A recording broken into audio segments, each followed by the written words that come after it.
গভীর রাত্রে আল্লাহর নবী ঘুম থেকে চেতন পাইলেন।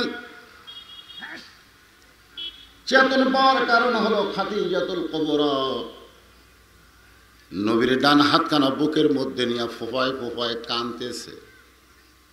আল্লাহ নবী চমকে গিয়ে বললেন, আমি ঘুমাই, পৃথিবীর সবাই ঘুম পাড়ে, শুধু একজন ঘুমাই না, তিনি কে? আরো জোরে বলেন। মুসা নবী একবার বলেছিল আল্লাহকে যে একলা একলা বসে থাকেন, আপনার ঘুম ধরে না? মানে আমরা তো আল্লাহর সাথে সরাসরি কথা বলতে পারি না। এক পার ছিল মুসা নবী, জোরে কোন কথা ঠিক কিনা? একলা একলা থাকলে তো গল্প করার কেউ নাই, ঘুম ধরে না। আল্লাহ বলেছেন, মুসা তোমার কি মনে হয়? মুসা বলে, আমি তো একা থাকলে কিছুক্ষণের মধ্যে ঘুম ধরে। আল্লাহ বলতেছেন, ঠিক আছে, এক গিলাস পানি নিয়ে আসো। মুসা নবী পানি নিয়ে এসে দাঁড়ালেন। কিছুক্ষণ পরে আল্লাহ বললেন, মুসা নবী ঘুম ধরো। মুসারে যেই ঘুম ধরছে, গিলাস পড়ে ভাঙে গেছে। আল্লাহ বলে, পানি দাও। মুসাকে, আল্লাহ তুমি জানো না আমার ঘুম আছে। আল্লাহ বললেন, সামান্য এক গিলাস পানি, কিছুক্ষণ নিয়ে দাঁড়িয়ে থাকতে পারলেন না, ঘুমে পড়ে গেল, ভেঙে গেল। তাহলে আমি আল্লাহ যদি ঘুমাই, সব কিছু চুরমার হয়ে যাবে। জোরে কোন কথা ঠিক কি নাই? এই জন্য আল্লাহ আয়াতুল কুরসির মধ্যে কি বলেছেন? সিনা তাও আলা নাউম, ঘুম তো দূরের কথা, আমার আল্লাহর তন্দ্রা পর্যন্ত নাই। জোরে কোন সুবহানাল্লাহ। আল্লাহ নবী বললেন, আমি নবী ঘুমাই, তার মানে আমাদের নবী কি করে? ঘুমাই। কেমন ঘুম পাড়ে? এশার নামাজের পর কোনো গাল গল্প চলবে না, বরং তোমরা ঘুমিয়ে যাবে। তাহাজ্জুদের মহাব্বত আর ফজরের ইবাদত জামাতের সঙ্গে তোমাদের আদায় করতে হবে। সুবহানাল্লাহ বলেন। মহব্বত এটা জামাতে না করলেও হবে। মহব্বত, তাহাজ্জুদ কিন্তু ইবাদত না, এটা হলো মহব্বত। মন চালে আপনি পড়েন, না চালে পড়েন না। কিন্তু ফজরের নামাজ কি? ইবাদত। ইবাদত আর মহব্বতের মধ্যে তফাৎ আছে না নাই? আছে। খাদিজাতুল কুবরা বলেন, ইয়া রাসূলুল্লাহ, আপনি না ঘুমাইলে আমি কোনোদিন ঘুমাই না। সুবহানাল্লাহ বলেন। আপনি না ঘুমাইলে আমি খাদিজা কোনোদিন ঘুমাই না। কারণ দুনিয়ার সমস্ত বিবিকে তুলে দেওয়া হয়েছে স্বামীর হাতে, কিন্তু আমার ভাগ্য এমন, আমার স্বামীকে তুলে দিয়েছে আমার হাতে। সুবহানাল্লাহ।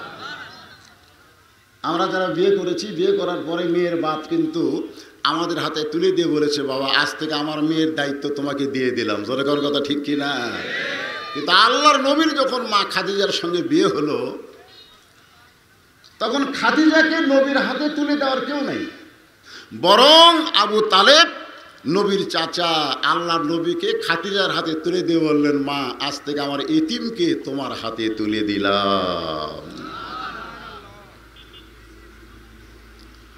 তো আপনি না ঘুমাইলে আমি খাদিজা কোনোদিন ঘুমাই না। আপনি ঘুমানোর পরে আমি কেবল ঘুমের দোয়া পড়তেছি। ঘুমের আগে কিন্তু একটা দোয়া আছে, আছে না নাই? আপনারা কি সে দোয়া পারেন? অনেকে মাথা হাত দিয়ে আছে, চিন্তা করতেছে ঘুমের আগে আবার দোয়াও আছে নাকি? আল্লাহুম্মা বিইসমিকা আমুতু। আমুতু মানে কি? সভাপতি সাহেব বলতেছে আমি বললাম, আমরা যে ঘুমিয়ে যাই, ঘুমানোর পরে যদি চেতন আল্লাহ না করে, আপনি নিজের ইচ্ছায় চেতন হতে পারবেন? যে ব্যক্তি সামান্য নিজের ইচ্ছায় ঘুম থেকে চেতন হওয়ার যোগ্যতা নাই, সেই ব্যক্তির ক্ষমতা দেখানোর কোনো অহংকার করা ঠিক না। জোরে কোন কথা ঠিক না? আজকে আমরা কি হনুরি ভাইজান, খালি একবার ঘুম থেকে চেতন না বলেই বুঝবেন অবস্থা কি হয়। খাদিজাতুল কুবরা বলে, ইয়া রাসূলুল্লাহ, এই আমুতু শব্দ যখন উচ্চারণ করেছি, সঙ্গে সঙ্গে আমার সামনে কবর এসে দাঁড়িয়ে যায়। আপনি বলেছেন সর্বশেষে যেই ব্যক্তি কবরে যাবে, কবরের ঘরে তাকে 50,000 বছর থাকতে হবে। যেই কবরে কোনো জানলা নাই, দরজা নাই, যেই কবরে কোনো আলো নাই, যেই কবরে কোনো বাতি নাই, সাথী নাই, সে অন্ধকার কবরে 50,000 বছর কেমনে থাকবো, এই চিন্তায় আমার চোখে ঘুম ধরে না, আমার চোখ দিয়ে দর দর করে পানি পড়তেছে। আল্লাহর নবী খাদিজাতুল কুবরার কবরে চুমু দিয়ে বললেন, খাদিজা, ওই আল্লাহর শপথ করে বলতেছি, ঈমান গ্রহণ করার পর আপনি আল্লাহর সঙ্গে যে সম্পর্ক গড়ে তুলেছেন, আল্লাহ আপনার কবরকে জান্নাত বানায়া দিবে। লিল্লাহি তাকবীর। মারাত্মক কথা। ঈমান গ্রহণ করার পরে আপনি আল্লাহর সঙ্গে যে সম্পর্ক গড়ে তুলেছেন, আল্লাহর সঙ্গে সম্পর্ক করবেন কি দিয়ে? আজকে সব কিছুর মধ্যে ভেজাল ঢুকছে, খালি একটার মধ্যেই ভেজাল ঢোকেনি, তার নাম কি? আরো জোরে বলেন। এই কোরআন ব্যতীত আল্লাহর সঙ্গে সম্পর্ক করার কোনো উপায় নাই। আজকে সেই কোরআনের মাহফিল, খুব খেয়াল করবেন। আল্লাহ রাসূল বললেন, ঈমান গ্রহণ করার পরে আপনি আল্লাহর সঙ্গে যেভাবে সম্পর্ক গড়ে তুলেছেন, আমার বিশ্বাস আল্লাহ আপনার কবরকে জান্নাত বানিয়ে দিবে। তাহলে কবর যদি জান্নাতে হয়, 50,000 বছরে কি আর 1,00,000 বছরে কি অসুবিধা আছে? জোরে কেন আছে? কিন্তু যদি কবর জান্নাত না হয়, কি হবে? কি হবে? ডানে কবর বামে কবর, সবাই বলেন, ডানে কবর বামে কবর, নিচে কবর আছে যে, উপর দিকে চাইয়া দেখো বাঁশের ছাউনি দিছে কে, এমন আজাব দিবে রে ভাই। কি গুনাহ হবে? গুনাহ হবে? তাহলে সবাই বলেন, এমন আজাব দিবে রে ভাই, কবরের ওই মাটিতে গলা ফেটে রক্ত ঝরবে চিৎকারের ওই চোটেতে। খাদিজাতুল কুবরা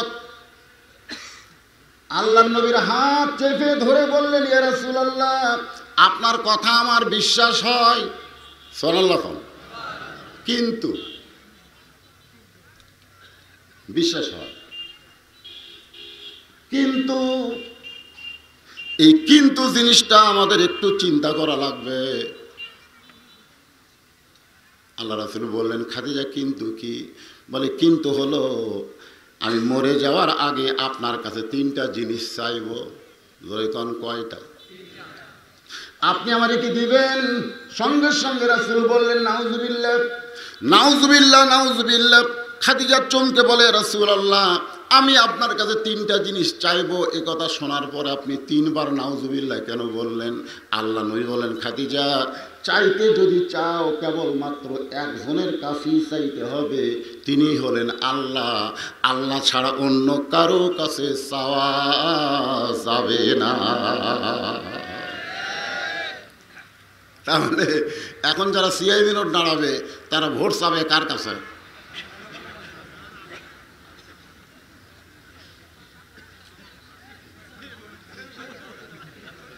না না না, সামনে নির্বাচন নাই, কারণ সিআইবি মেম্বার সব আছে না নাই? আপনারা কি মনে করছেন যে আপনাদের এলাকার 28 তারিখে ভোট হবে, আমি এক কানা বক্তা সেই ভোট বাদ দিয়ে ওয়াজ করবো? আমি কি আসমান থেকে পড়ছি, না বাংলাদেশে আমার জন্ম হচ্ছে? কোন জায়গায় জন্ম হচ্ছে?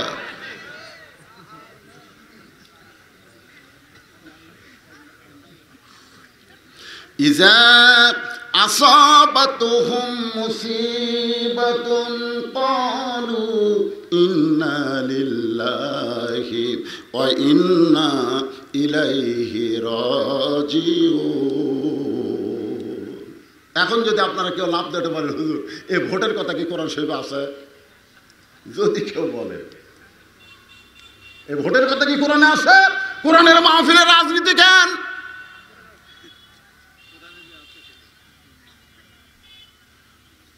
এখন অনেকে বলবে হুজুর যেগুলো কোরআনে নাই সেগুলো যেন বলেন না। আমি বললাম আয়াতুল কুরসি বলতো, তো বলতেছে আয়াতুল কুরসি কোন দোয়া হুজুর? আমি বলতেছি আয়াতুল কুরসি মানে আয়াত মানে কোরআনের আয়াত ছাড়া কোনো আয়াত আছে? ও এখন বলতেছে কোন দোয়া?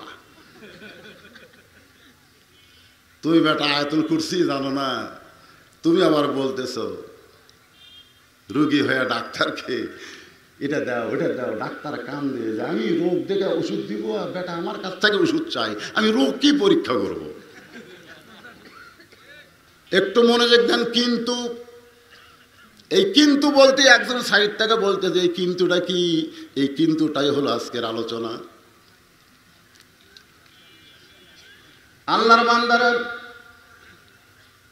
রাসূল বললেন একমাত্র আল্লাহ ছাড়া অন্য কারো কাছে চাওয়া যাবে না। এই ঘোষণা কার?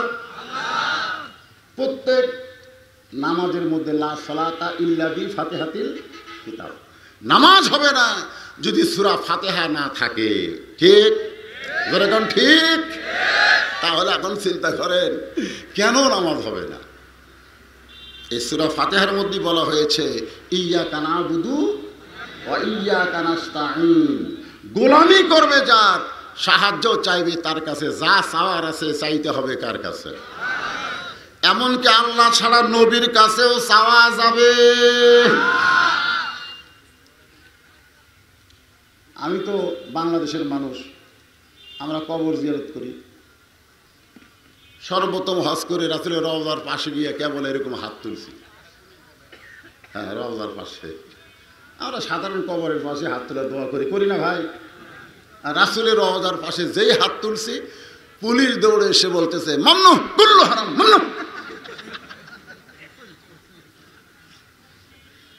আমি মনে মনে কই আমি হলাম একটা বক্তা মহলানা, আমি একটা মুফতি রে, আর তুই একটা পুলিশ হয়ে আমার উপর ফতোয়া মারতেছিস।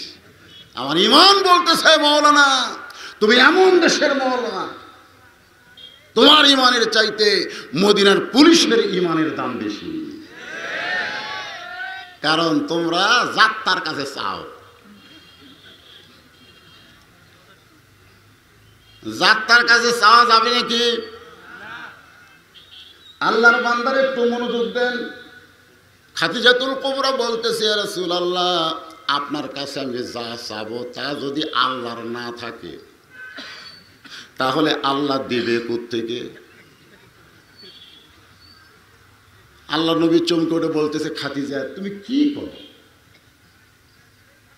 তুমি আমার কাছে যা চাবে তা যদি আল্লাহর না থাকে, আল্লাহর নাই এই কথা তো বলা যাবে না।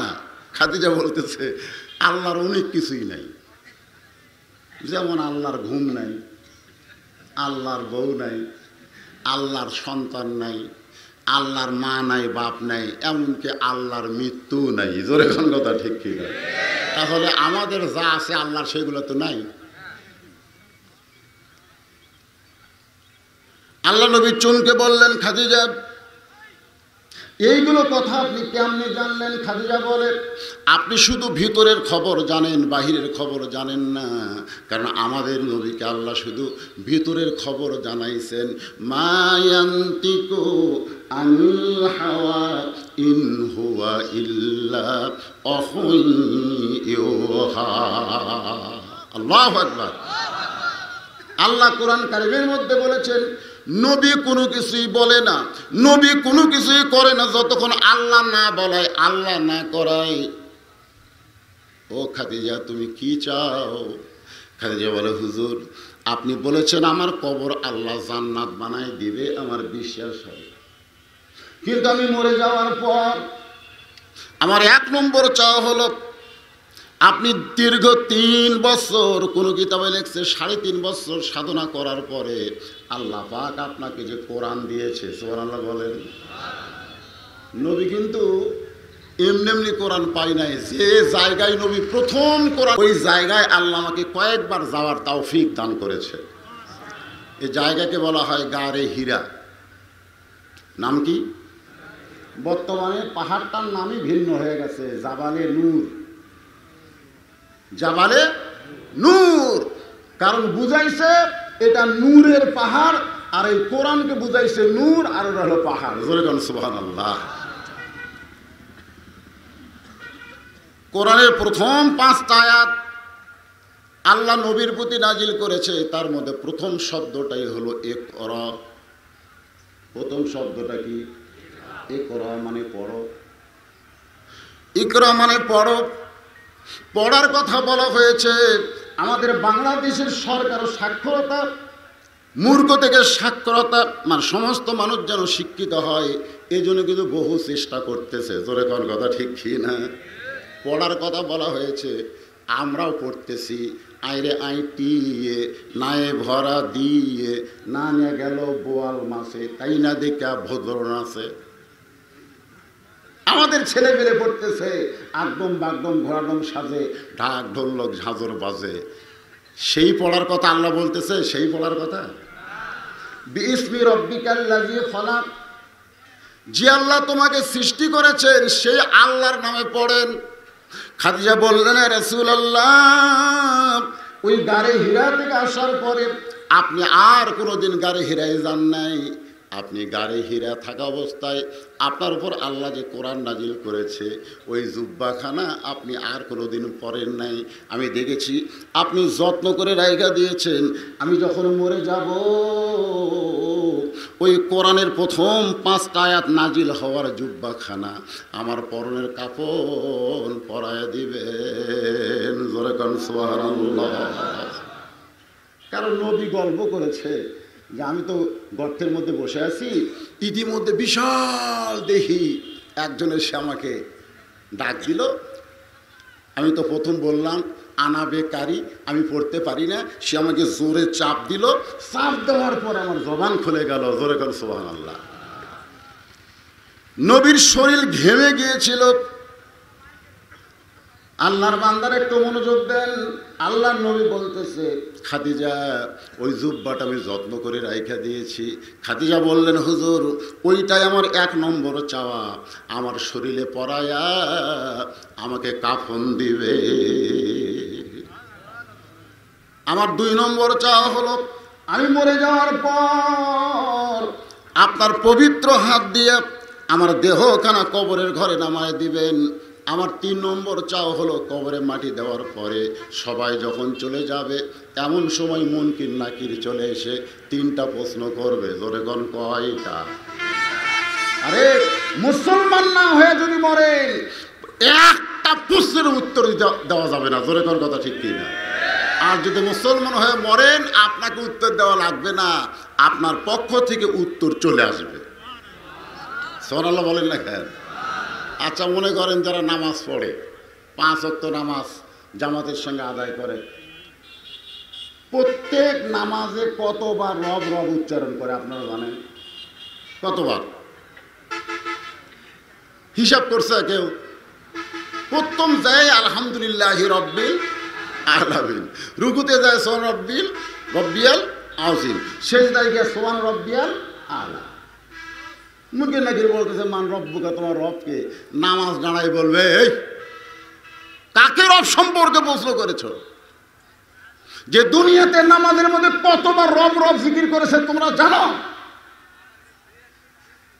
ফেরেশতারা বলবে, আল্লাহ, তোমার বান্দাকে রব সম্পর্কে প্রশ্ন করতে নামাজ যে গরম হওয়া হয়েছে। আল্লাহ বলতেছে, রব বাদ দিয়ে 2 নম্বর কর। জোরে করে সুবহানাল্লাহ। তার মানে বোঝা গেল, যারা নামাজ আছে তার 1 নম্বর উত্তরও আছে। সুবহানাল্লাহ। কিন্তু যারা নামাজ নেই, কবরে যাওয়ার পরে 1 নম্বরের মধ্যেই ধরা খাবে। খাদিজাতুল কুবরা বলে, রাসূলুল্লাহ, আমি মরে যাওয়ার পর আমাকে দাফন করে সবাই যখন চলে আসবে, এমন সময় ফেরেশতা 2টা এসে আমাকে 3টা প্রশ্ন করবে, কিন্তু আমি উত্তর দিবার পারবো না। আমার পক্ষ থেকে আপনাকে উত্তর দেওয়া লাগবে। এই 3টা চাওয়া যদি আপনি পুরা করেন, তাহলে আর আমি কোনোদিন কানবো না। সঙ্গে সঙ্গে আল্লাহর নবী খাদিজার কপালে চুমু দিয়ে বললেন, খাদিজা, ওই আল্লাহর শপথ করে বলতেছি, আমার আগে যদি আপনার মৃত্যু হয় তাহলে আপনার 3টা চাওয়াই পুরো করব ইনশাআল্লাহ। এখানে কিন্তু একটা কথা আছে, কিন্তু আমার আগে যদি আপনার মৃত্যু হয়, এই কথার দ্বারা নবী বুঝাইলেন কে কখন মরবে এটা আল্লাহর নবীও, জোরে কেন আল্লাহর নবীও। তাহলে আপনি কেমনে জানলেন? আপনি জানেন না? না জানলে কেমনে বলেন ওই সকল কথা? মুরব্বী কি হলো? যাওয়াই কঠিন। এগুলো মুরব্বী যদি একটু 1 নম্বর লাগে, বোঝেন না, যাওয়াই কঠিন। হ্যাঁ, একটু জবাব দেন, খুব মুরব্বী মানুষ। হ্যাঁ,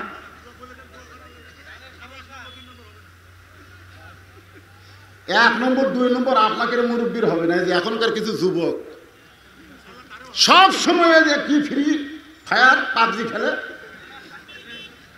পেশাব করে ঠিক মতো পানি লাই না, এই যুবকগুলোর ঘন ঘন পেশাব হয়। খালি ঠিক 2-1 জন কর না, আমি জানি তো।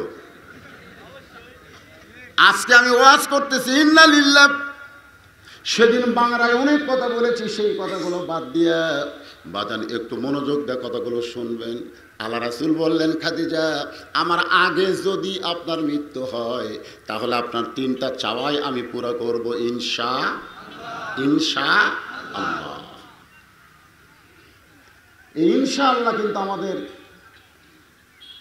বাংলাদেশের স্থপতি বঙ্গবন্ধু শেখ মুজিবুর রহমান বলেছিলেন, এই জাতিকে মুক্ত করে ছাড়বো ইনশাআল্লাহ। আর আমাদের বর্তমানে বাংলাদেশে একজন টাকলু মন্ত্রী বলেছে, আগামী সংসদে বাংলাদেশের সংবিধান থেকে রাষ্ট্রীয় ধর্ম ইসলামকে দূর করে ছাড়বো ইনশাআল্লাহ। কেরে পাগলা, সব জায়গাতে ইনশাআল্লাহ কওয়া যাবে না? ইনশাআল্লাহ কি সব কিছুর পিছনে বলা যাবে? কথা ঠিক। 2টা কাজ আপনাকে মন ঈমান খুব খেয়াল করবেন। যে কাজের শুরুতে বিসমিল্লাহ শব্দ জবানের থেকে আসে, আর যে কাজের শেষে আলহামদুলিল্লাহ শব্দ জবান থেকে আসে, আপনার বিবেক বলে দিবে ওই কাজটা হালাল। জোরে বলেন সুবহানাল্লাহ।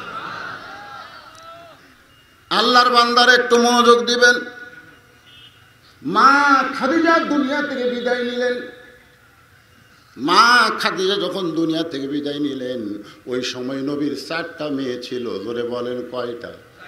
মা যখন দুনিয়া থেকে বিদায় নেয়, 4টা মেয়ে কান্না শুরু করলো।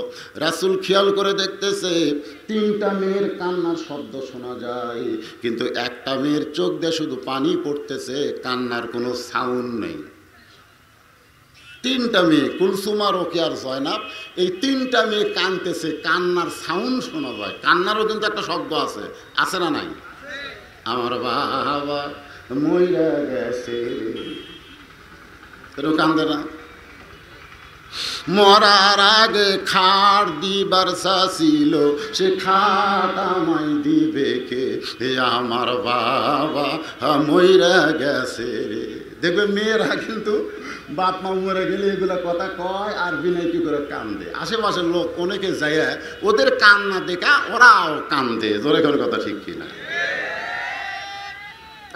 আল্লাহ রাসূল খেয়াল করে দেখতেছেন 3টা মেয়ে কান্নার সাউন্ড পাওয়া যায়, কিন্তু একটা মেয়ে কাঁদতেছে, কিন্তু কান্নার কোনো শব্দ নেই, চোখ দিয়ে শুধু দর দর করে পানি পড়তেছে। সে মেয়েটার নাম হইল ফাতেমা। জোরে বলেন নাম কি? রাসূল বললেন ফাতেমা। সঙ্গে সঙ্গে ফাতেমা আল্লাহ নবীর কাছে। আল্লাহ রাসূল বললেন, মা তোমার মা দুনিয়া থেকে বিদায় হয়ে গেছে, তোমার মা দুনিয়া থেকে বিদায় হয়ে গেছে, কিন্তু বিদায়ের পূর্বে আমার ওসিয়ত করেছে তোমার মাকে কাফনের কাফন পরাতে হবে, তোমার মাকে গোসল করাতে হবে। এই কামটা যেন তুমি করো। তোমার মা আমাকে বলেছে আমি মরে যাওয়ার পর আমার ফাতেমা যেন আমাকে গোসল করায় দেয়, আমি মরে যাওয়ার পর আমার ফাতেমা যেন আমাকে কাফন পরায় দেয়। আল্লাহ নবী বললেন, ফাতেমা এখন তোমার কাজ হলো তোমার মাকে গোসল করানোর পরে কাপড়ের কাপড় পরাতে হবে। ফাতেমা বললেন, বাবা আমি একা কেন, আমার আরও 3টা বোন আছে, তাদেরকে কি সঙ্গে নেওয়া যাবে না? আল্লাহ রাসূল বললেন, তোমার মা শুধু তোমার ব্যাপারে আমাকে ওসিয়ত করেছে। জোরে কান সুবহানাল্লাহ। তাহলে ওসিয়ত করার কথা ইসলামে আছে না নাই? আপনারাও মরার আগে ওসিয়ত করবেন। আপনাদের কবর কারা খুঁড়বে? যাই তাই যেন মুসলমানের কবর খুঁড়তে না পারে। মুসলমানের কবর মুসলমান খুঁড়তে হবে। জোরে কর কথা ঠিক কিনা? আল্লাহ সালাত আলা দিনা, যারা নামাজ নাই তার কোনো ধর্মই নাই, ওই বেয়ানামাজে যদি আপনার কবর খোঁড়ে, হয়তো বলবেন হুজুর কবর নিয়ে তো আমরা এত চিন্তা করি না। আপনি যেই বাড়িতে থাকতে পারবেন না, সেই বিল্ডিং বাড়ি তৈরি করার জন্য ভালো মিস্ত্রি খোঁজেন। যে 3 তলা বিল্ডিং করব, এলাকার মধ্যে ভালো মিস্ত্রি কোনটা? সবাই বলতেছে অমুক মিস্ত্রি ভালো। যে দুনিয়ার বাড়িতে থাকতে পারবেন না, সেই বাড়ির জন্য যদি আপনি ভালো মিস্ত্রি খোঁজেন, যেই কবরে 50,000 বছর থাকতে হবে, সেই কবর খোলার জন্য ভালো মানুষের দরকার আছে না নাই? দরকার আছে না না? ওসিয়ত করবেন, আমি মরে যাওয়ার পরে 4 জন হাফেজ সাহেব যেন আমার কবর খোঁড়ে। দরকার হলে মরার আগে 4 হাফেজকে 5 করে 20,000 টাকা দিয়ে দিবেন আগে, যে বাবা আমার কবর খোঁড়ার জন্য তোমাদেরকে 20,000 টাকা দিলাম, আমি মরে গেলে তোমরা কবর খোঁড়ো। মসজিদের মুয়াজ্জিনকে ওসিয়ত করবেন, আমি মরে গেলে তুমি আমাকে গোসল করায় দিও। কারণ হাসরের ময়দানে সবচাইতে সম্মানিত মানুষ হবে মসজিদের মুয়াজ্জিন। জোরে কান সুবহানাল্লাহ। মুয়াজ্জিনকে বলবেন আমাকে গোসল করায় দিও। গোষ্ঠীর মধ্যে তো আর কোনো আলেম নাই, জানাজা এখন কে পড়ায়? আমি কিন্তু বলি, যতই আমাদের বিরুদ্ধে বলো, কয়েক জায়গায় আমাদেরকে লাগবেই। জোরে কোন কথা ঠিক কি না? আল্লাহ নবী বললেন, ফাতেমা তুমি একাই তোমার মাকে গোসল করাতে হবে। রাসূল বললেন, ফাতেমা যাও তোমার মাকে গোসল করাতে যাও, মৃত্যুর পরে গোসলের কথা আছে না নাই? ফাতেমা বললেন, বাবা আমার মা আমার মধ্যে এমন কি দেখেছে যেইটা দেখার পরে কুলসুম আর রোকেয়া জয়নাবকে বাদ দিয়ে শুধু আমাকে গোসল করাতে হবে, আমাকে কাফনের কাপড় পরাতে হবে। আল্লাহ নবী বললেন, ফাতেমা একদিন গভীর রাত্রে তোমার মা আমাকে বলতেছে, চলেন একটা জিনিস আপনাকে দেখাই।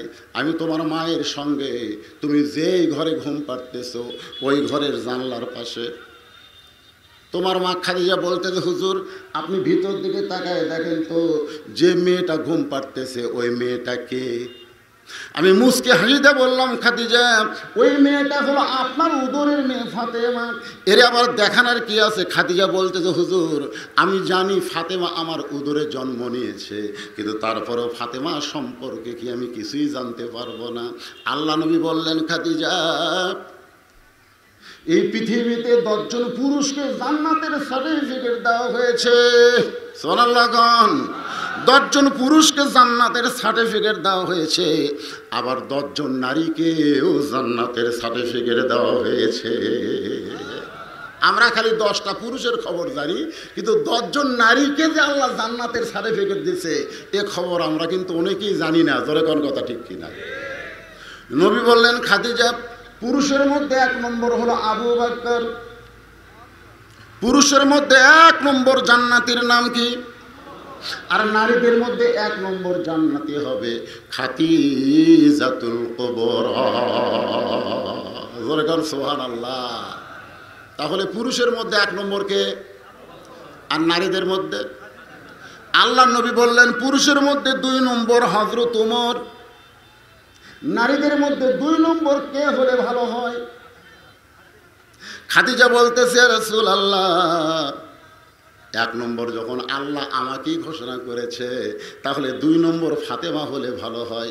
আল্লাহ নবী বললেন খাদিজা আপনি ফাতেমাকে 2 নম্বর জান্নাতি ঘোষণা করলে ভালো হয় বলতেছেন, কিন্তু আপনি শুনলে আশ্চর্য হয়ে যাবেন, আপনার ফাতেমা কিন্তু জান্নাতি নয়, আপনার ফাতেমা কিন্তু জান্নাতি নয়। খাদিজা কান্দের বলে নবী গো আমার ফাতেমা কেন জান্নাতি নয়? রাসূল বললেন জান্নাতি নয়, তবে জান্নাতি নারীদের নেত্রী হবে। সঙ্গে সঙ্গে খাদিজা ঠাস করে বসে গেছে। রাসূল বললেন বসলেন কেন? আপনি 1 নম্বর জান্নাতি। খাদিজা বলতে হুজুর এটা একটা কাম হলো, আল্লাহ ফাতেমাকে 1 নম্বর জান্নাতি ঘোষণা করুক আর আমাকে জান্নাতি নারীদের নেত্রী ঘোষণা করুক। দেখেন মেয়ে মার মেয়ে, কিন্তু মার কি? রাসূল বললেন আপনি হলেন মা, ফাতেমা হলেন মেয়ে, অসুবিধা কি? বলে হুজুর পুরুষের মধ্যে কোনো সমস্যা নেই, কিন্তু নারীদের মধ্যে সমস্যা আছে। আমার বড় মেয়ে মাছের তরকারি পাক করে আমারে খাবার দিছে, মেয়েটা খালি আমার সামনে ঘুরতেছে।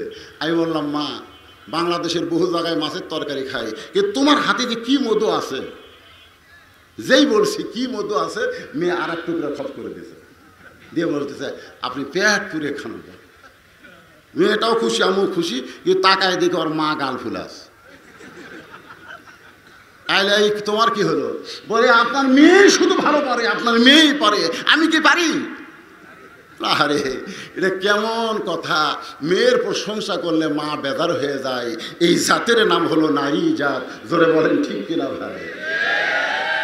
আমাদের বাংলাদেশের ক্ষমতায় যেদিন থেকে 2 জন নারী এসেছে তারপর থেকে কিন্তু আমরা বুঝবার পারছি ঠেলা কাক কয়। জোরে কোন কথা ঠিক কিনা? মেয়ে মানুষের হিংসা কম না বেশি? আল্লাহ রাসূল বললেন খাদিজা মন খারাপ করবেন না, আপনি 1 নম্বর জান্নাতি, কিন্তু ফাতেমা হলো খাতুনে জান্নাত, জান্নাতি নারীদের নেত্রী। খাদিজা বলতেছে ইয়া রাসূলুল্লাহ জান্নাতি নারীদের নেত্রী কেমনে হলো আমি একটু শুনতে চাই। আমি মা থাকার পরেও ফাতেমাকে আল্লাহ জান্নাতি নারীদের নেত্রী কেন বললে একটু শুনতে চাই। আল্লাহ নবী বললেন খাদিজা তাহলে আমার 1 নম্বর প্রশ্ন হলো আপনি কত বছর বয়সে ঈমান গ্রহণ করেছেন? আমার কথার দিকে খেয়াল করতেছেন? আপনি কত বছর বয়সে ঈমান গ্রহণ করেছেন? খাদিজা বললেন ইয়া রাসূলুল্লাহ আমি ঈমান গ্রহণ করেছি 55 বছর বয়সে। যখন আমার 55 বছর বয়স তখন ঈমান গ্রহণ করেছি। আল্লাহ নবী বলেন খাদিজা তাহলে ঈমান গ্রহণ করার আগে আপনার খবর কি? খাদিজা বললেন আমি তখন কাফের ছিলাম। রাসূল বলে খাদিজা আপনি বলেন তো আপনার মেয়ে ফাতেমা কবে ঈমান গ্রহণ করেছে? খাদিজা বলতেছে ফাতেমা হলো জান্নাতি, ও জান্নাতি হয়ে জন্ম নিয়েছে। জোরে কোন সুবহানাল্লাহ। আল্লাহ নবী বলেন খাদিজা এই জায়গায় কিন্তু আপনি ঠকে গেলেন, আপনি 55 বছর কাফের ছিলেন আর ফাতেমা জন্মসূত্রে জান্নাতি। 2 নম্বর প্রশ্ন হলো আপনার নাকের সাইজ কেমন, মুখের সাইজ কেমন, আপনার গায়ের রং কেমন? এটা আমি ছাড়া আর কি কেউ জানে? খাদিজা বলতে হুজুর কি খবর? আপনার সাথে যখন আমার বিয়ে হয় না তখন আমি মক্কার সবচাইতে ধনবতী রমণী ছিলাম, আর এই ধনবতী রমণী হওয়ার পিছনে আমার অনেকগুলো ব্যবসা ছিল, আমার অনেকগুলো কর্মচারী ছিল, হাজার হাজার পুরুষ মানুষের সঙ্গে আমার লেনদেন হয়েছে। আমার নাকের সাইজ কেমন, আমার মুখের সাইজ কেমন, আমার গায়ের রং কেমন, এটা দুনিয়ার হাজার হাজার পুরুষ বলতে পারে। আল্লাহ নবী বললেন খাদিজা তাহলে এখন বলেন তো আপনার ফাতেমার নাকের সাইজ কেমন, মুখের সাইজ কেমন, গায়ের রং কেমন, এটা দুনিয়ার কত পুরুষ বলতে পারে? খাদিজা বলতে তো পর্দানিশী, আমার ফাতেমা হলো পর্দানিশী। রাসূল বললেন এই জন্যই জান্নাতি নারীদের নেত্রী। আমার মায়েরা বোনেরা যারা আছেন জান্নাতের ধার দিয়ে যদি যাবার চান, পর্দা ছাড়া যাওয়া যাবে না, দুনিয়ায় পর্দা মেনে তারপরে জান্নাতের আশা করা লাগবে। জোরে কোন কথা ঠিক কি না? মা খাদিজাকে গোসল করানোর পরে একটু মনোযোগ দিয়ে শুনবেন। খাদিজা গোসল করানোর পরে ফাতেমা এসে বলতেছে, বাবা তাহলে এখন কাফনের কাপড় দেন, যে কাপড়টা আমার মাকে পরাতে হবে। সঙ্গে সঙ্গে আল্লাহর নবী ওই জুব্বাখানা এনে ফাতেমার হাতে দিলেন। ফাতেমা জুব্বাখানা নিয়ে চোখের পানি বের করে বলতেছেন, বাবা আপনার মুখে কোনোদিন শুনি নাই, তবে আমার মায়ের মুখে শুনেছি। আপনি তখন একজন রাখাল ছিলেন, আর আমার মা ছিল তখন মক্কার সবচাইতে ধনী রমণী। সুবহানাল্লাহ কবেন না? সবসময় যে মেয়েটা মায়ের কাছে থাকতো তার নাম হলো ফাতেমা। তো সবসময় মায়ের কাছে থাকলে মায়ের জীবনের অনেক গোপন কথা কিন্তু সে মেয়ে জানতে পারে। একদিন খাদিজা বলতেছে, ফাতেমা তুমি আমার বিয়ার খবর জানো? ফাতেমা বলতেছে, মা আপনার যখন বিয়া হয়েছিল তখন আমি কোথায় ছিলাম? খাদিজা বলতেছে, তোর তো তখন জন্মই হয়নি, তো জন্ম যদি না হয় তাহলে জানবো কেমনে? কোরআন শরীফেও কিন্তু আল্লাহ নবীকে বলেছে, আলাম তারা কাইফা ফাআলা রাব্বুকা বিআসহাবিল ফিল। আপনি কি হস্তি বাহিনীকে দেখছেন? আল্লাহ রাসূল বলে, আল্লাহ এ ঘটনা ঘটছে কখন? বলে আপনি দুনিয়াতে আসার 5 বছর আগে। কয় বছর আগে? 5-7 বছর আগে। তো আমি দুনিয়াতে আসি নাই, তাহলে দেখবো কেমনে? সুবহানাল্লাহ। এর মধ্যে কিন্তু আছে না নাই? হ্যাঁ, কিন্তু আছে।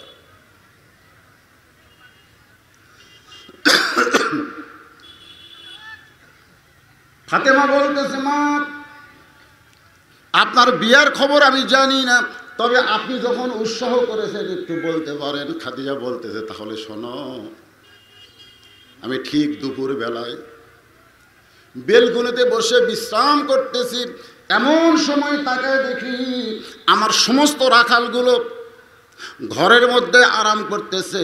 আমি চিন্তায় পড়ে গেলাম, আমার হাজার হাজার উট দুম্বি চরানা বাদ দিয়া রাখালগুলো ঘরের মধ্যে কেন আরাম করে? আমি রাখালের সর্দারকে ডাক দিয়ে বললাম, রে রাখালের সর্দার, তোমাদের এত সাহস কেমনে হলো? আমার হাজার হাজার উট দুম্বা মক্কা মদিনার মরুভূমিতে, আর তোমরা দুপুরবেলা ঘরের মধ্যে আরাম করো। রাখালের সর্দার বলে, মালকিন আপনি জানেন না, আমরা ভাগ্যগুণে এমন একটা রাখাল পেয়েছি, সে রাখাল চাকরিতে জয়েন করার পর উট দুম্বাগুলো সব ভদ্র হয়ে গেছে। লিল্লাহ তাকবীর। এই মাসটা এখনো শেষ হয় নাই। মাসটার নাম কি? হায় হায়, রবিউল আউয়াল মাসে কি হলো? বর্তমান সরকারও কিন্তু 12 রবিউল আউয়ালকে ঈদে মিলাদুন নবী ঘোষণা করেছে। জোরে কর কথা ঠিক কিনা? একটু মনোযোগ দেন। রাখালের সর্দার বলতেছে, যেদিন থেকে রাখালটা জয়েন করেছে উট দুম্বাগুলো ভদ্র হয়ে গেছে। রাখাল যদি বলে খাও, সঙ্গে সঙ্গে উট দুম্বা খায়। রাখাল যদি বলে খাওয়া বন্ধ করো, উট দুম্বা খাওয়া বন্ধ করে দেয়। রাখাল যদি বলে চলো যাই, উটের লাইনে উট, দুম্বার লাইনে দুম্বা রাস্তা নেই।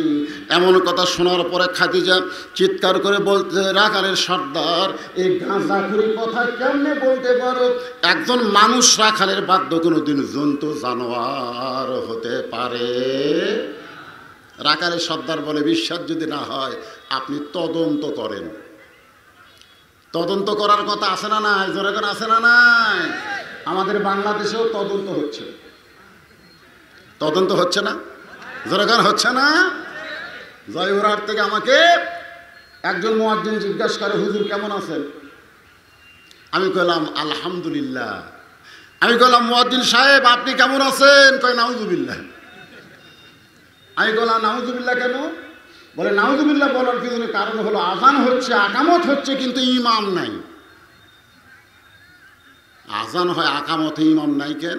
বলে, ইমামকে আজকে কয়েকদিন হলে পুলিশ খুঁজতেছে। ইমাম যে কোন জায়গায় লুকে আছে। আমি বললাম, মুয়াজ্জিন ইমামকে পুলিশ কেন খুঁজতেছে? বলে, হুজুর কি জন্য খোঁজ আমি জানি না। আমি বললাম, তোমার ইমাম তোমার একামতে যে ইমাম মেহরাবে যায় সেই ইমামকে পুলিশ খোঁজে, তোমাকে খুঁজতেছে না। ইমামকে কেন খোঁজে? তদন্ত করো।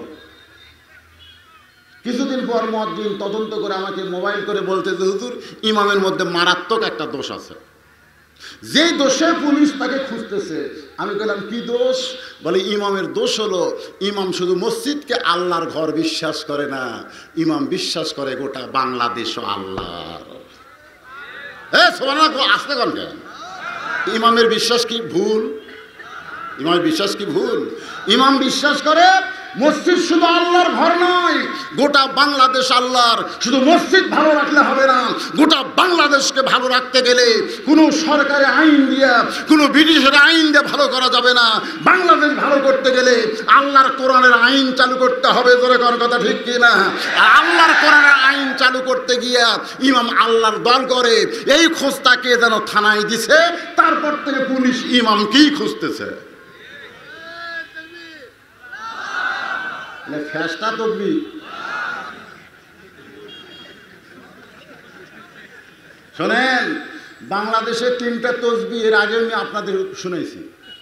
রাসূল বলেছেন, রাসূলের হাদিস, 3টা তসবিহ অনায়াসে যার মুখ দিয়ে প্রকাশ পায়, সে যত বড়ই পাপী হোক না কেন, মরার সময় ঈমান নিয়ে মৃত্যুবরণ করে।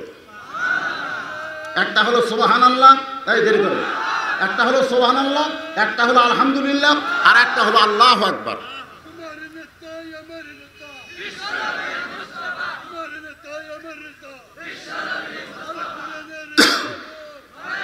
লিল্লাহে তাকবীর। আপনি সারাদিন যদি সুবহানাল্লাহ সুবহানাল্লাহ বলেন, শয়তান কিছুই মনে করবে না। সারাদিন যদি আলহামদুলিল্লাহ আলহামদুলিল্লাহ বলেন, শয়তানের গাওয়াত লাগবে না। আর একটা বার যদি আল্লাহু আকবার বলেন, সাথে সাথে শয়তান পলায়ে যাবে। জোরে কোন ঠিক কি না? এই জন্যে আল্লাহু আকবার মুখে আসবার চাই না। কারণ কি হয়েছে রে বাবা? শোনেন, শয়তানি যাদের ভিতরে আছে তারাও কিন্তু আল্লাহু আকবার বলার সাহসও পায় না, বলবারও চায় না। আপনাদের ভিতরে কি শয়তানি আছে? তাহলে গলা ছাড়ে আল্লাহু আকবার বলে এলাকা থেকে শয়তানকে তাড়াতে হবে। রাজি আছেন? লিল্লাহে তাকবীর। এইবার বোঝা গেল।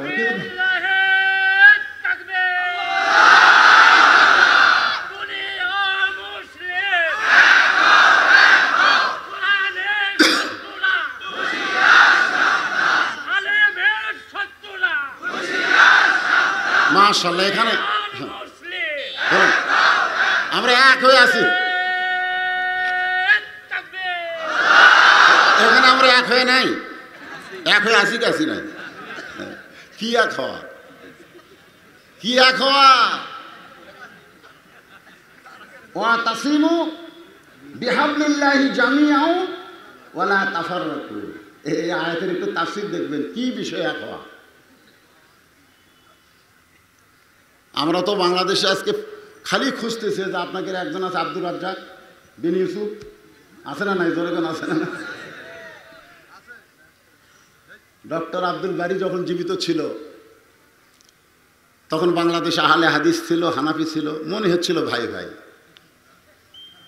এখন এমন কিছু কড়া মেধাদের বক্তা বাড়াছে ভাই, একটাও জায়েজ নেই।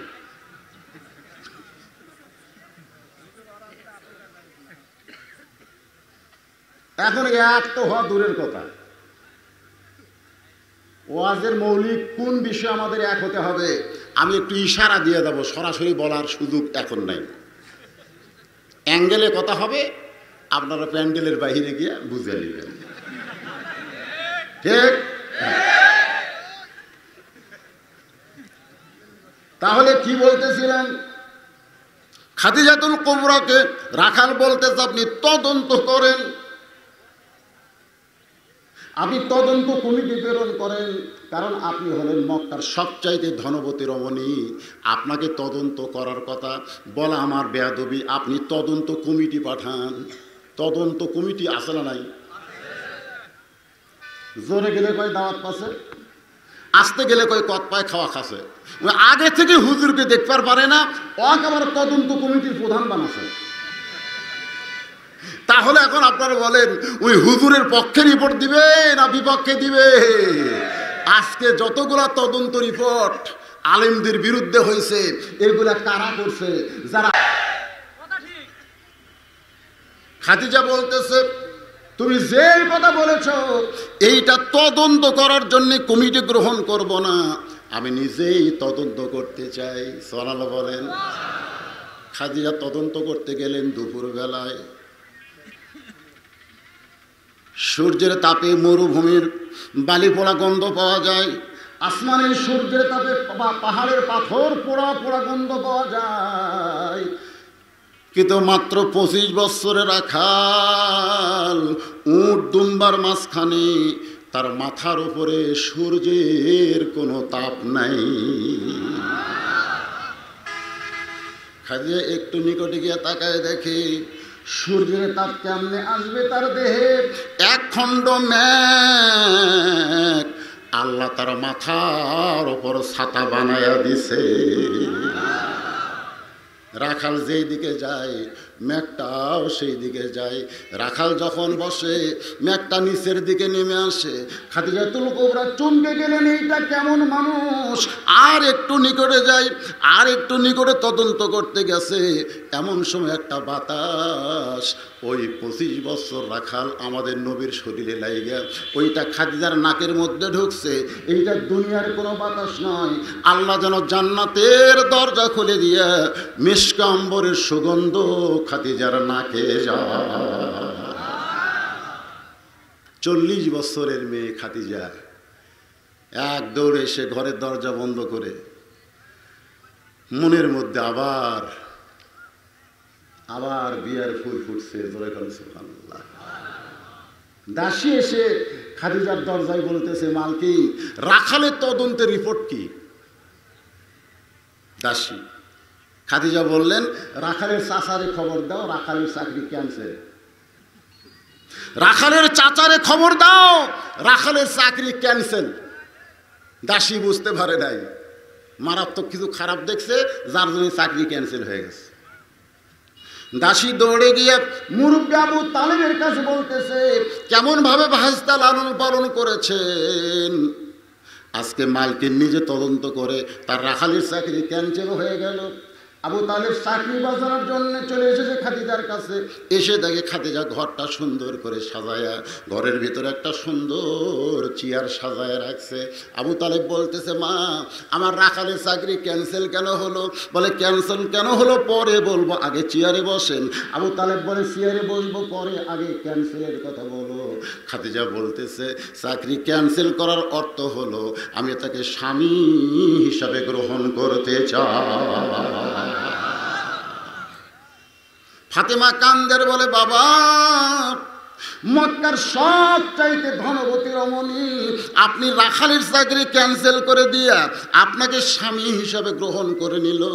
আজকে সেই মা আমার মারা গেছে, মক্কার দোকানে কি নতুন কোনো কাপড় নাই? নতুন কোনো কাপড় না দিয়া এই পুরাতন জুব্বাখানা কেন দেন বাবা? আপনার হাতে কি টাকা পয়সা নাই? এই জুব্বা না দিয়া নতুন কাপড় কি দেওয়া যায় না? আল্লাহ নবী বললেন, ফাতেমা তোমার হাতে যে জুব্বা দিয়েছি মা, এই জুব্বা সাধারণ কোনো জুব্বা নয়, এর সঙ্গে আল্লাহর কোরআনের সম্পর্ক রয়েছে। যার সঙ্গে কোরআনের সম্পর্ক থাকে তার দাম কমে না বাড়ে। কিন্তু আজকে আমাদের বাংলাদেশে উল্টা দেখা যায়, যাদের সাথে কোরআনের সম্পর্ক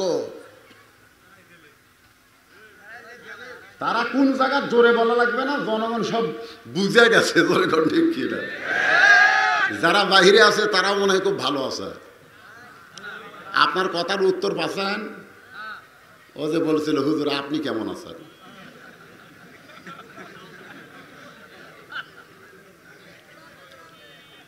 আল্লাহর বান্দারা একটু মনোযোগ দিয়ে শুনবেন। আল্লাহ নবী বললেন, এই জুব্বা দুনিয়ার সাধারণ কোনো জুব্বা নয়, এই জুব্বার সঙ্গে আল্লাহর কোরআনের সম্পর্ক আছে। কোরআনের সম্পর্ক যারই সাথে লাগে তার দাম বাড়ে না কমে?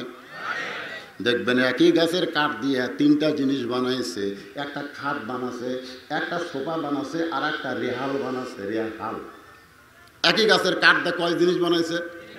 একটা হলো খাট, একটা সোফা, আর একটা হলো রেহাল, মানে সামান্য কাঠ বাঁচছে ছাঁট, এই ছাঁট দিয়ে রেহাল বানাচ্ছে। এখন আপনারা বলেন এই তিনটার মধ্যে দাম বেশি কার? আরো জোরে কর। খাটের দাম বেশি, সোফার দাম বেশি, না রেহালের দাম বেশি? কার? কিছু লোক বুঝেছে, কিছু লোক বুঝে নেই। এখন যদি আপনাকে বলি এই রেহালটা নিয়ে খাটটা দেন তো, তখন আপনি বলবেন না না না না, খাটের দাম বেশি, খাটের দাম বেশি। আসলে খাটের দাম বেশি তো, খাটের দাম 25,000, রেহালের দাম 100 টাকা। হ্যাঁ, এই যে ভাই বলতেছে সম্মানের দিক দিয়ে খাটের চাইতে, সুপার চাইতে রেহালের দাম কোটি কোটি গুণ বেশি। কারণ খাটের উপর মানুষ পাও তুলে বসে, সুপার উপর মানুষ পাও তুলে বসে, আর রেহাল যদি পায়ের কাছে পড়ে 3 বার রেহালকে চুমা খায়। যেরকম কথা ঠিক কি? রেহাল চিল্লাই বলে কেরে খাট, কেরে সোফা, একই গাছের মধ্যে আমরা ছিলাম রে, তোদেরকে পা দিয়ে লাগতে, আর আমি পায়ের কাছে ভুলে পড়ে গেলে চুমা খাই কেন? তখন সোফার খাট কান দেওয়ার বলে আমাদের সম্পর্ক হলো মানুষের সাথে, আর তোমার সম্পর্ক হলো আল্লাহর কোরআনের সাথে। আজকে মানুষের তৈরি করা আইনের সাথে যাদের সম্পর্ক, তারা ওই রেহাল খাটের মতোই খালি লাথি খাওয়া হবে। জোরে কোন কথা ঠিক কিনা? আর যাদের সম্পর্ক আল্লাহর আইনের সাথে, কোরআনের সাথে, আল্লাহ তাদের অবশ্যই সম্মান বাড়ায়া দিবে। জোরে বলেন কথা ঠিক কিনা? আল কোরআনের আলো ঘরে ঘরে না, সব জায়গায় না। এই যে একটা অভ্যাস হয়ে গেছে, আল কোরআনের আলো ঘরে ঘরে ঘরে। কেন? সংসদেও না। সংসদের কথা বললে আবার একদল রাগ করে। আমি বলবো ঘরেও না, সংসদেও না, আমরা বলবো সব জায়গায়। সব জায়গায় কোরআন দরকার আছে না নাই? দরকার আছে না নাই? কিন্তু সব জায়গায় কোরআন না থাকার কারণে বিশ্ব বেহায়া পরিমণি ধরা খালো, হাতে হ্যান্ডকাপ নাই। আবার যখন জেল থেকে ছাড়া পেল, মেহেদি দিয়ে বের হয়, আর কয়েকদিন আগে তার জন্মদিবসে পুরুষ মানুষের লুঙ্গি পরা ড্যান্স দেয়। এইটা আবার বাংলাদেশের মিডিয়া সাংবাদিকরা প্রচার করে। আমাদের কোরআনের আলেমের ওয়াজে হাজার হাজার লক্ষ মানুষ হলেও কোনো মিডিয়া কোনো প্রচার করে না। আর পরিমণি মরদ মানুষের ঘাস মিলে, ঘাস মিলেন বোঝে না, দড়ির ঘাস মিলে, ওই ঘাস মিলের সময় লুঙ্গি যেরকম পরে সেই রকম পুরো লুঙ্গি ড্যান্স দিল। এটা আবার ভাইরাল করে গোটা পৃথিবীর যুবকদেরকে দেখালো। যুবকরা দেখলো আর ওদের ঈমান হারা হলো। আল্লাহর বান্দারা একটু মনোযোগ দিয়ে শুনবেন।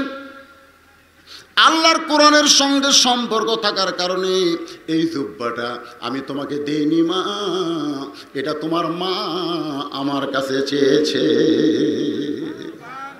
ও ফাতেমা, এই জুব্বাটাই তোমার মায়ের কাফনের কাপড় পরাতে হবে। ফাতেমা জুব্বাখানা নিয়ে খাদিজাতুল কুবরা তার মার ঘরে ঢুকতেছেন। কিছুক্ষণ আগে যেই মারে গোসল করায় দিয়েছেন, এখন সেই মাকে কাফনের কাপড় পরানো ঢুকতেছেন। আল্লাহ নবী পিছনে পিছনে, ফাতেমার সামনে সামনে।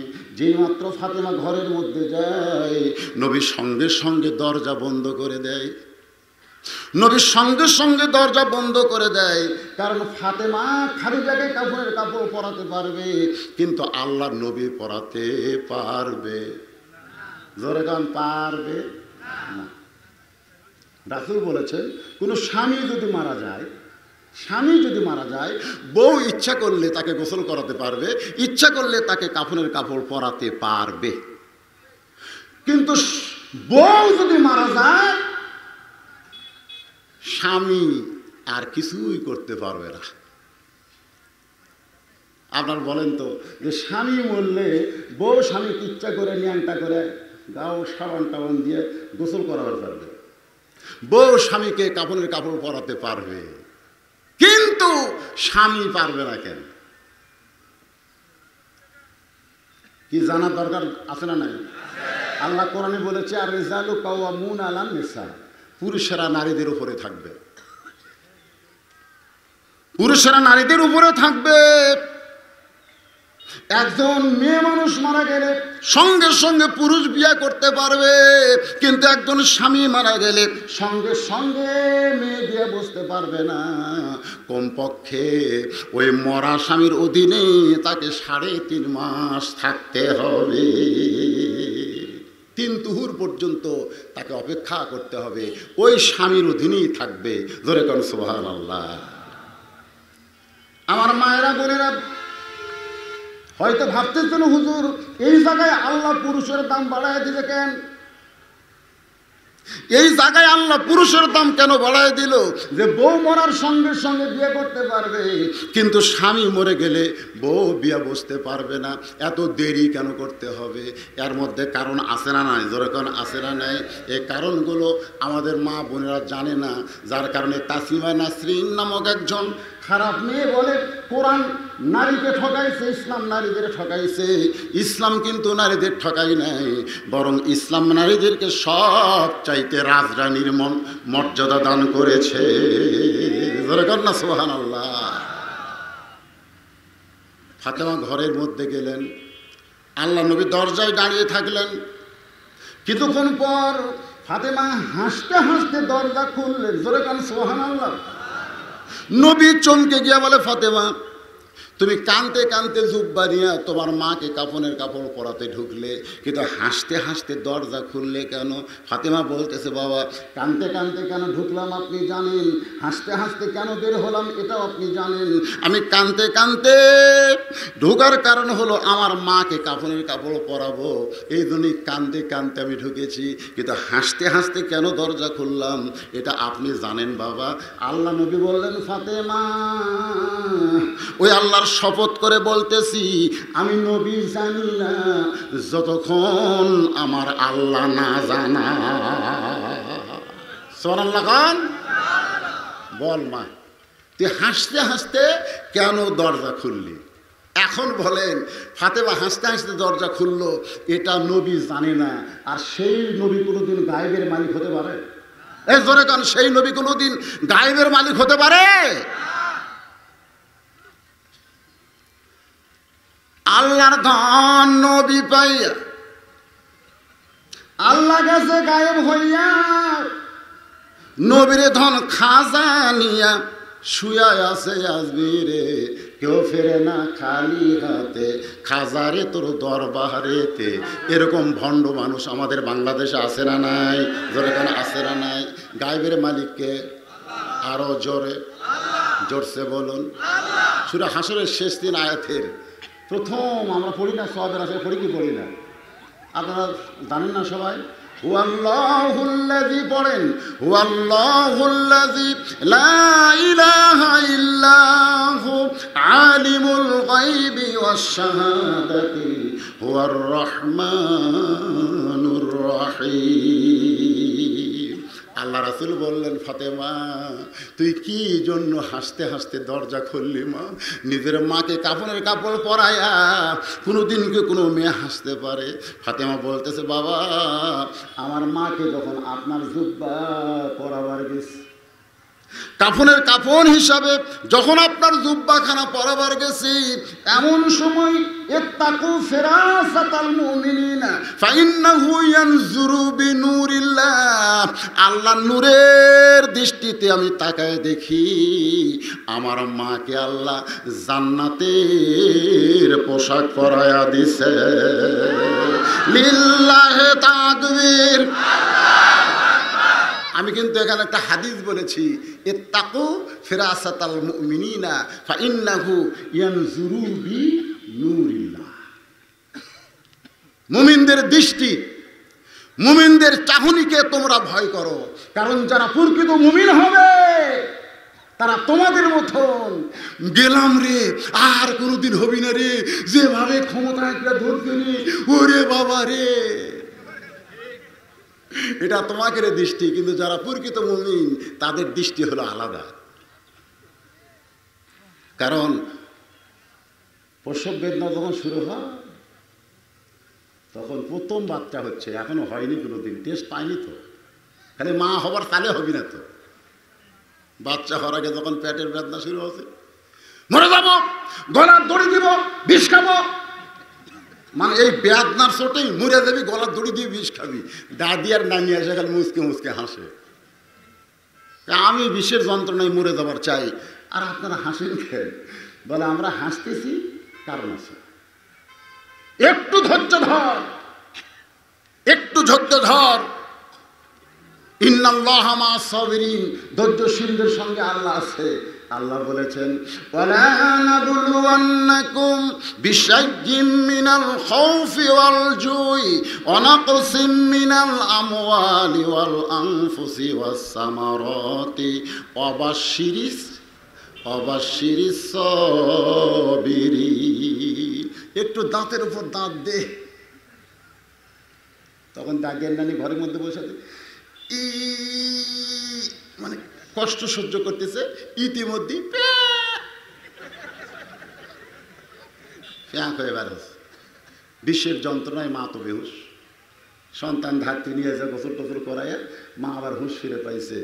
ওই সন্তানিনে যখন মায়ের কাছে দেয়, মা কিন্তু রক্ত মাখার শরীর নিয়ে ওই সন্তানকে বুকে পাইয়া জিহ্বা বের করে সন্তানের মুখে একটা চুমু দেয়। দাদি নানি বলে কিছুক্ষণ আগে তুই বিষ খাবার চাইলি, কিছুক্ষণ আগে গলার দড়ি দিবার চাইলি, এরই জন্য তোর এত কষ্ট হয়েছে, আবার সেইটা তোর কাছে দিলাম, তুই আসার না মাইরা ওরে বুকে নিয়ে এত আদর করে চুমো খাস কেন? মা কান্দারে বলে দাদি কষ্টের পরে এত শান্তি আগে জানতে পারি নাই। আজকে বাংলাদেশে যারা কষ্টে আছো, প্রসব বেদনার ভিতরে অচিরে আমার আল্লাহ তাআলা আমাদেরকে শান্তির খবর দিবে। জোরে বলেন কথা ঠিক কি না? আল্লাহর বান্দারা একটু মনোযোগ দিয়ে শোনেন।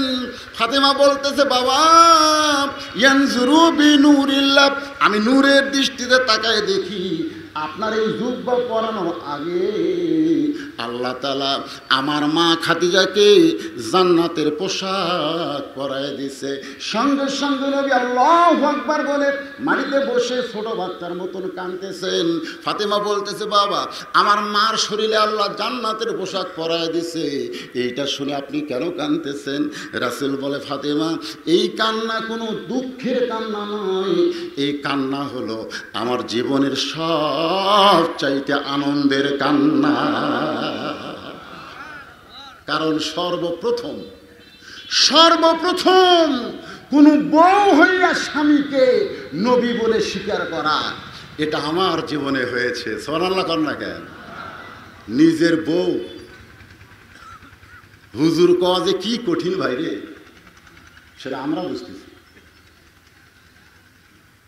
এই 33 বছর ওয়াজের বয়স হলো, আজ পর্যন্ত আমার বউ ইচ্ছা করে কোনোদিন আমাকে হুজুর বলে ডাকেনি, কোনোদিনও ডাকেনি।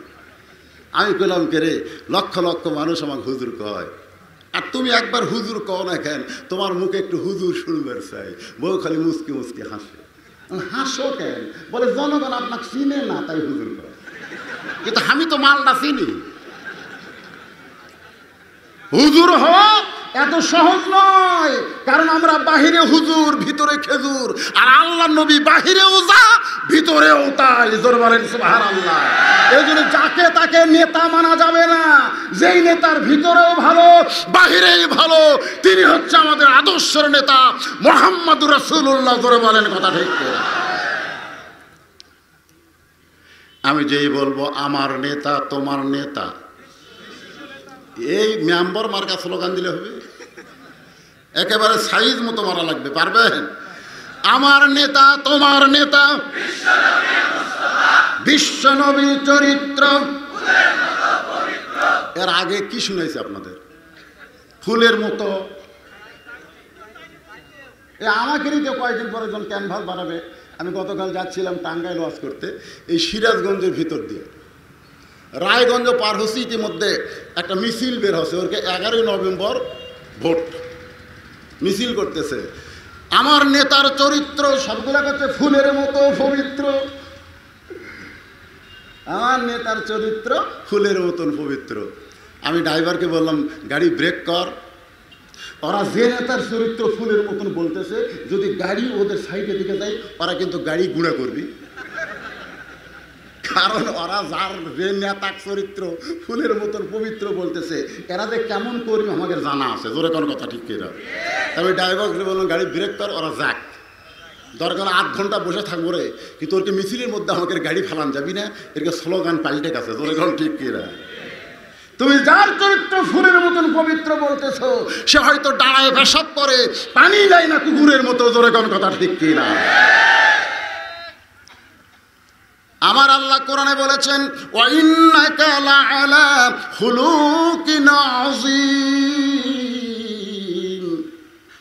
আল্লাহর আজিম নামটা নবীর চরিত্রের সঙ্গে যোগ করেছেন, এজন্য কারো কারোর সাথে নবীর তুলনা দেওয়া যাবে না। আমরা বলবো বিশ্ব নবীর চরিত্র, আপনারা বলবেন ফুলের চাইতেও পবিত্র, বলতে পারবেন না? বিশ্ব নবীর চরিত্র আমার নেতা তোমার নেতা, হ্যাঁ এমন একটা নেতা পাইছি সর্বপ্রথম বউ হইয়া তাকে নবী বলে স্বীকার করেছে, কারণ তার ভিতরেও যেমন বাহিরেও তেমন। আর হামাকের হুজুরের বাহিরে ভালো,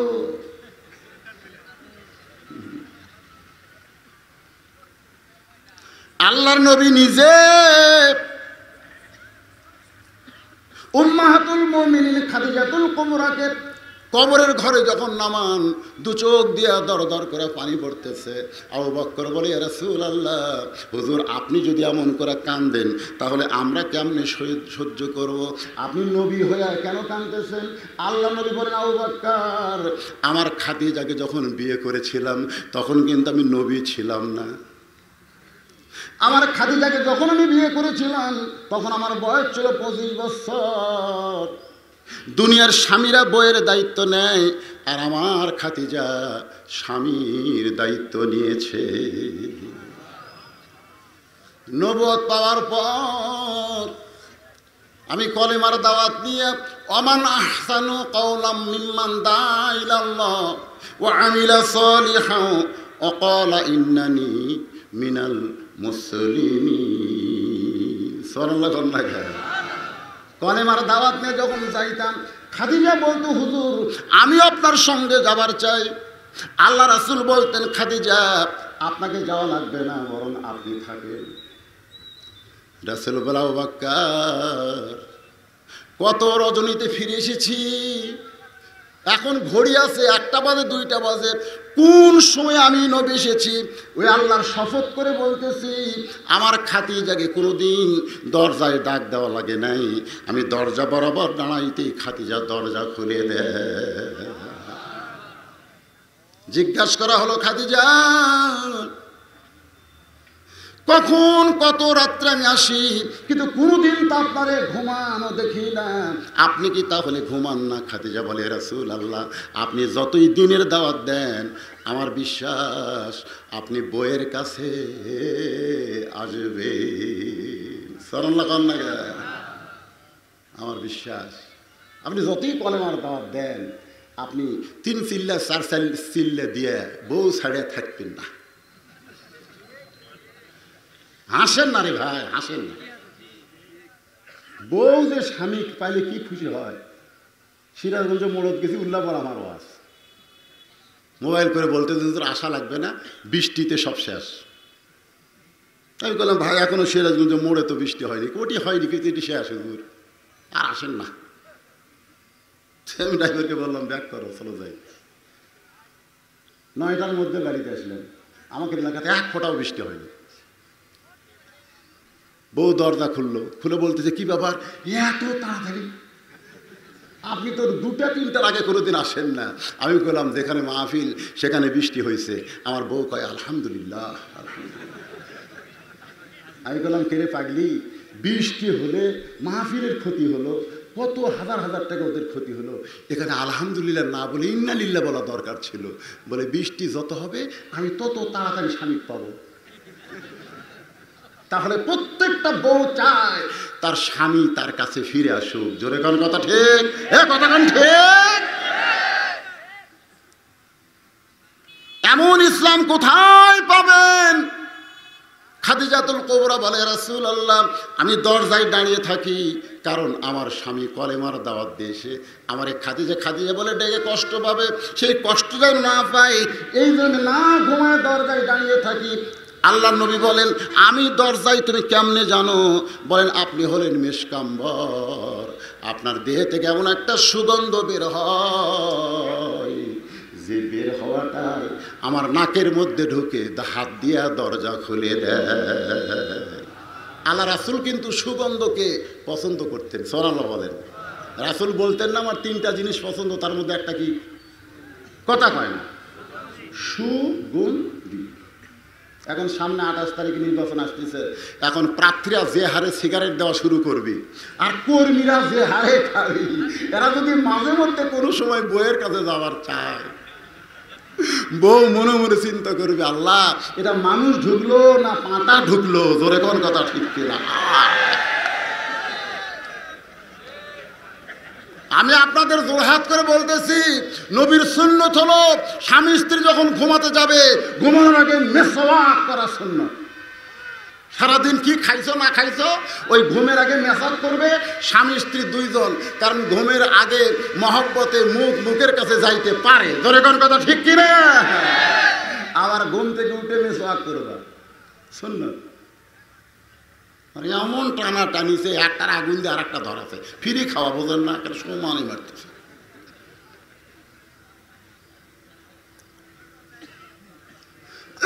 মন খারাপ করতেছেন? আপনি যা কিছু পারেন কলা ফেলা দেন, কুত্থেসে দেখবে সোসা শুনতেছে। আপনি যে কিছু খায়া ফেলা দেন, কুকুর দৌড়ে এসে দেখবেন মুখ লাগাবে। কিন্তু আপনি একটা সিগারেট খায়া ফেলা দেন, কুত্তার দিকে ভুলেও তাকাবি না, কারণ কুত্তা জানে ওটা তোরকে খাওয়া, আমরা ওটা খাই না।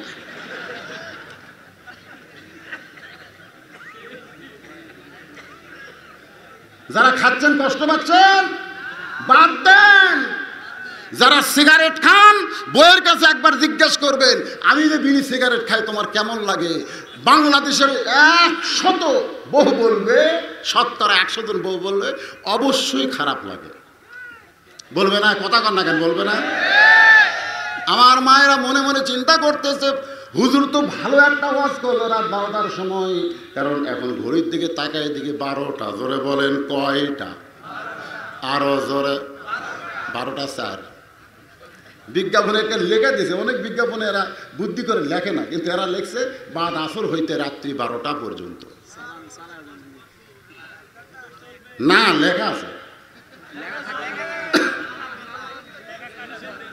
লেখা কাটে দেওয়া যায়।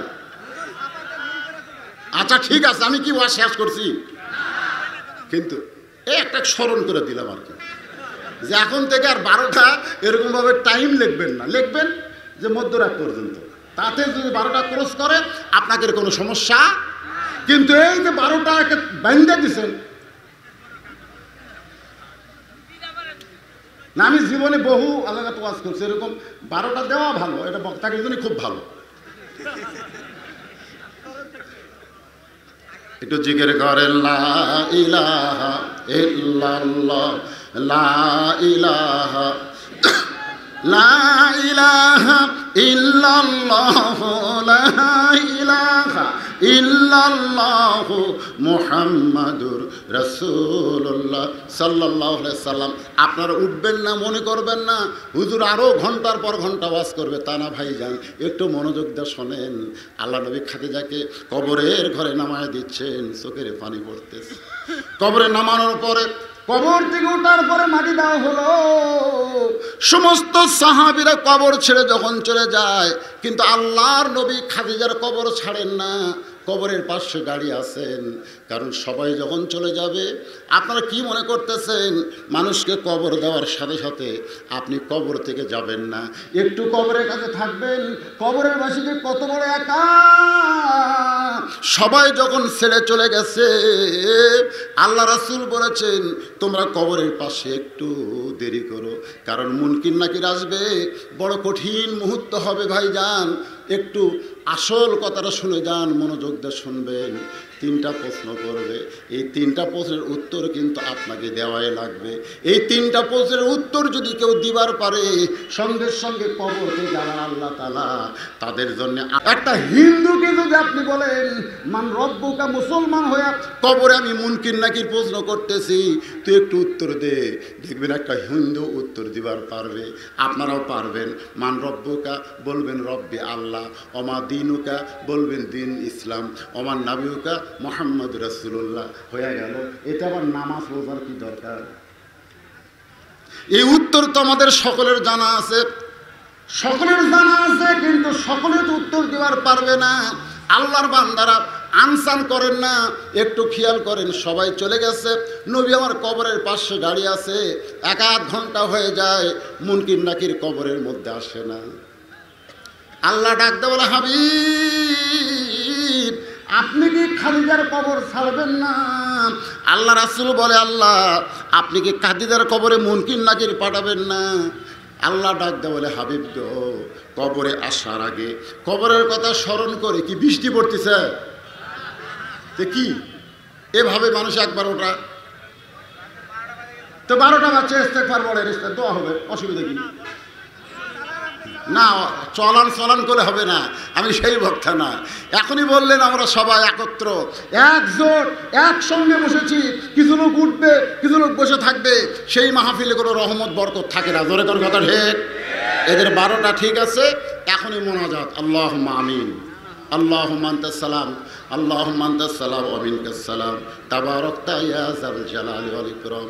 আয় আল্লাহ তাআলা, সে মাগরিবের নামাজের পর থেকে রাত 12টা পর্যন্ত তোমার পাগল বান্দা বান্দিরা আরামের বাড়ি আরামের ঘুমকে বাদ দিয়া কোরআন হাদিসের মহব্বত করে যার মধ্যে নিয়া এই জান্নাতের বাগানে বসে বসে কোরআন হাদিসের আলোকে বর্তমান প্রেক্ষাপটে কবরকে নিয়ে আলোচনা শুনতেছে। আল্লাহ কবরের পাথেও জোগাড় করে আমাদের সবাইকে যাওয়ার তৌফিক দেন। জোরে কর আমিন। মুসলমান হয়ে দুনিয়া থেকে যেন বিদায় নিতে পারি, আল্লাহ আমাদেরকে কবুল করেন। আয় আল্লাহ তাআলা যারা কষ্ট করে মেহনত করে এত সুন্দর আয়োজন করেছে, আল্লাহ তাদের সকলকে জান্নাতি কবুল করেন। এই বড়াইল তাফসির মাহফিলকে কিয়ামত পর্যন্ত কবুল করেন। আয় আল্লাহ তাআলা এই মাহফিলের সদস্য যারা সবাইকে জান্নাতি সদস্য কবুল করেন। আমার পর্দার অন্তরালের মা বোনেরা, আজকে মায়েদের জন্য আমি উন্নয়ন ওয়াজ করেছি। আমার মায়েরা ফাতেমার মতো চরিত্র যেন হয়ে যায়, আমার মায়েরা খাদিজার মতো চরিত্র যেন হয়ে যায়। আমার মায়েদেরকে আল্লাহ পর্দানিশী কবুল করেন। আজকের মাহফিলের সম্মানিত সভাপতিকে আল্লাহ কবুল করেন, প্রধান অতিথি বিশেষ অতিথিদের আল্লাহ কবুল করেন, আলেম ওলামাদের কবুল করেন, যুবকদের কবুল করেন, মুরব্বীদের কবুল করেন, হাজী সাহেবদের কবুল করেন। আমাদের মধ্যে যারা অসুস্থ আছে আল্লাহ সুস্থ করে দেন। আসমানের গজব আসমানে নেন, জমিনের গজব আল্লাহ জমিনে ডাবায় দেন। এই আল্লাহ তাআলা আমাদের মধ্যে ভ্রাতৃত্বের বন্ধন অটুট করে দেন। আল্লাহ আমাদের দেশকে নিয়ে যারা ষড়যন্ত্র করতেছে তার এই ষড়যন্ত্র কবল থেকে আমাদের বাংলাদেশকে স্বাধীন বাংলাদেশ হিসাবে কবুল করে না। আমরা যারা হাত তুলেছি রব্বি রাহমহুমা কামা রব্বায়ানি সগীরা, আমাদের মা বাবা যাদের কবরে চলে গেছে, আল্লাহ আল্লাহ বাপ মার কবরকে জান্নাতের টুকরা হিসেবে কবুল করে নাও।